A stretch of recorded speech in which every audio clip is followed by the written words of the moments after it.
si Cain at si Abel. Sinipingan ni Adan ang kanyang asawa at ito'y nagdalang tao. Nang isilang ang kanyang panganay na lalaki ay sinabi ni Eva, "Nagkaroon ako ng anak na lalaki sa tulong ni Yahweh." Kaya Cain ang ipinangalan niya rito. Sinundan si Cain ng isa pang anak na lalaki at Abel naman ang ipinangalan dito. Naging pastol ito at si Cain naman ay naging magsasaka. Dumating ang panahon na si Cain ay naghahandog kay Yahweh ng ani niya sa bukid. Kinuha naman ni Abel ang isa sa mga panganay ng kanyang kawan. Pinatay niya ito at inihandog ang pinakamainam na bahagi. Si Yahweh ay nasiyahan kay Abel at sa kanyang handog, ngunit hindi niya kinalugdan si Cain at ang handog nito. Dahil dito, hindi mailarawan ang mukha ni Cain sa tindi ng galit. Kaya't sinabi ni Yahweh, "Anong ikinagagalit mo, Cain? Bakit ganyan ang mukha mo? Kung mabuti ang ginawa mo, dapat kang magsaya. Kung masama naman, ang kasalanan ay tulad ng mabangis na hayop na laging nag-aabang upang lapain ka. Nais nitong pagharian ka, kaya't kailangang mapaglabanan mo ito." Isang araw niyaya ni Cain ang kanyang kapatid, "Abel, pumunta tayo sa bukid."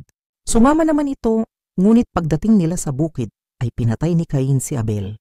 Tinanong ni Yahweh si Cain, "Nasaan ang kapatid mong si Abel?" Sumagot siya, "Hindi ko alam." "Bakit? Ako ba'y tagapag-alaga ng aking kapatid?" And sinabi ni Yahweh, "Cain, ano itong ginawa mo? Sumisigaw sa akin mula sa lupa ang dugo ng iyong kapatid at humihingi ng katarungan. Sinusumpa kita ngayon at hindi mo na maaaring bungkalin ang lupa dahil dumanak doon. Ang dugo ng kapatid mo na iyong pinaslang. Bungkalin mo man ang lupa upang tamnan, hindi ka mag-aani. Wala kang matitirhan at magiging lagalag ka sa daigdig." Napakabigat namang parusa ito.